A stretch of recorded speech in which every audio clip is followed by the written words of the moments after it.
Come south with us into the sunshine. You'll be in the best of company. Winston Churchill made the same journey. In fact, it was he who reminded the world of Marrakech, this fabulous town of the south, half African, half Saharan, where life meanders on today as it did 1,000 years ago, when Sultan Abu el-Akbar made it his capital. That is Marrakech. In the distance, the snow-capped Atlas Mountains shine blue in the sun. Cutting off the town from mountain and desert is an unbroken wall. It was built centuries before by chain gangs of prisoners, captured by the warrior sultans of Marrakech, or sold to them by the pirates of the Moroccan coast. And then, startling in its unexpectedness, you see the other side of Marrakech.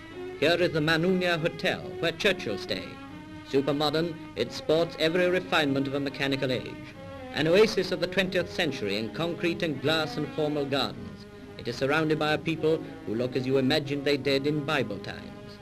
In Marrakech, even in the depth of winter, oranges glow like golden glass balls. The sun shines on the date palms, and the wide streets of the European quarter look cool and inviting.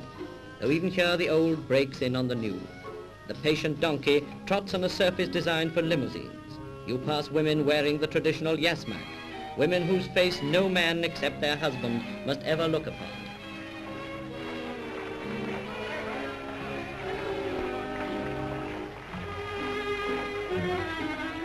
The donkey is king of the road here, but there is some modern transport.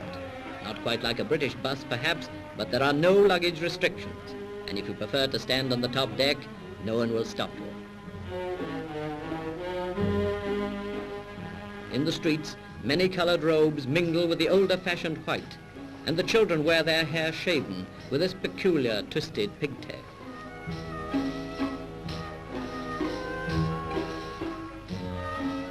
But if you seek the real Marrakech, you must leave the European quarter with its thin veneer of the present day, past the palaces and the mosques, towards the souks and the bazaars of the native quarter.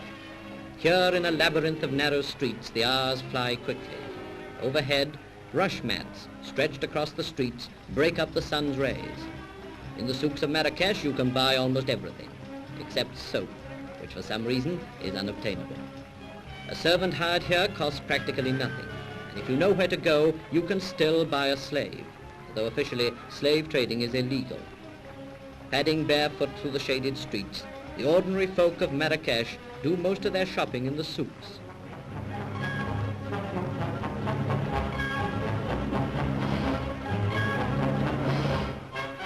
Even here, the West has caught up with them. On show are the latest things in underwear.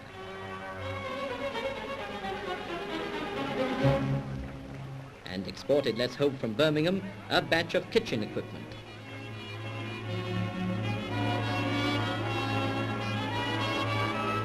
Alongside the new, squatting behind his wares, is the spice cellar.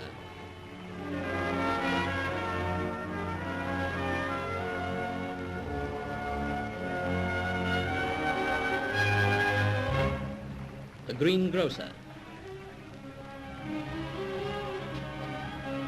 The careful customer who isn't going to be overcharged. They're all there, part and parcel of Marrakech. And there's something curiously familiar about the shops, the salesmen and the shoppers. In the local china shop, for instance, the housewife is cautious and the shopkeeper uses gestures you can see any day in a British market.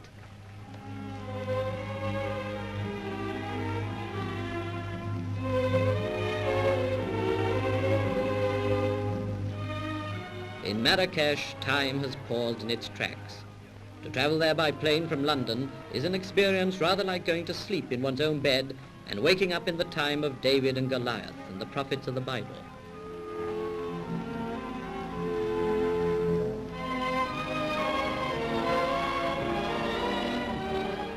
Prominent figures in the marketplace are the doctors. They display few medicines, but a multitude of charms. Among them are animal hides, lizard skins, jackal's teeth. The teeth are supposed to make their owner irresistible to women. Around the streets, some refuse to have their pictures taken, especially the makers of opium pipes. But most have never seen a camera before. Every street has its quota of beggars, but the marketplace seems to be their gathering ground. Quite near and as busy as the narrower streets of the souks, you find the orange market. Thousands of cases, some of them perhaps destined for Britain, are examined and priced. After long haggles, they change hands, and the sellers go back to their groves to replenish their stocks from the loaded trees.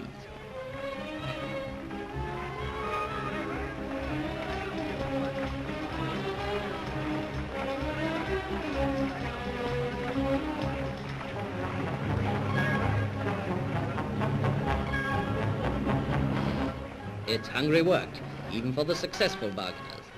Favorite dainties are a Moroccan version of the Indian chapati, this time fried in oil. Money is hard earned in Marrakech, but if there are a few francs to spare, 10 to 1 it goes to the seller of Arabian mint tea.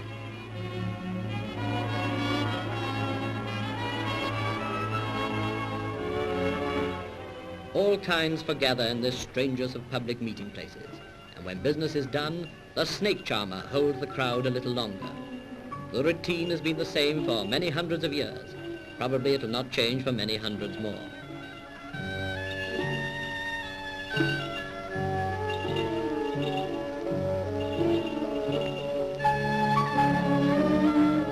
High spot of the act comes when the cobra takes the stage. Its evil-looking flat hood bringing new thrills to an audience which has probably seen it all before.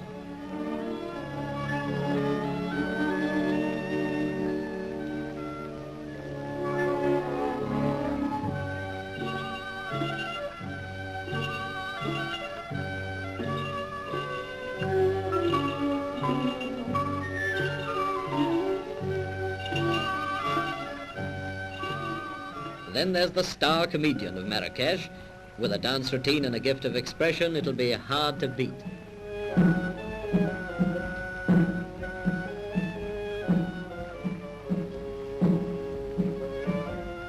No less colourful is the grain market. All the East is here. The East of the Arabian Nights with its romance and mystery, and rubbing shoulders with it, the grasping, bargaining, flea-bitten East of the street traders.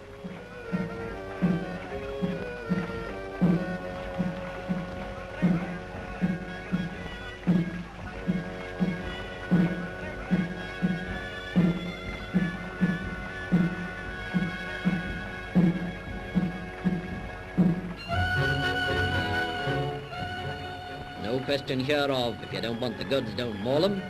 Everyone tries the grain out carefully before buying. If you find you've been tricked, it's no good coming back to complain. In the background, the old men argue endlessly. They do this every day, and no one knows who cheats whom. For all the charm of its shabby, sprawling, exciting streets and buildings, the true magnificence of Marrakech is its people. Here you find the rugged Arab of the Sahara. Standing beside him, you may find the gentle-featured southern Berber, or the dark-skinned half-Negro from the Niger Valley. These people and the fantastic mixture of their races have produced a type quicker-minded and more vigorous than can be found anywhere in the Sultan's empire.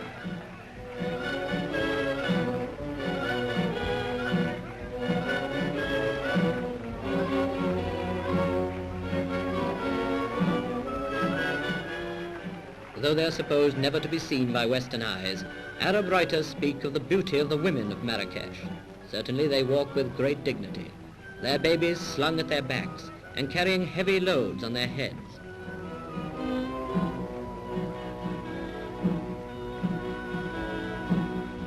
So it is, after a few hours in Marrakech, the wonder remains. To return from it to the calm of the Mamounia Hotel is to step over 900 years. The town's unending charm explains why, when this film was made, Winston Churchill had chosen it for a much-needed rest. He said of Marrakech that it was the most beautiful place on earth, a judgment few will question. Britain and austerity seem part of another world.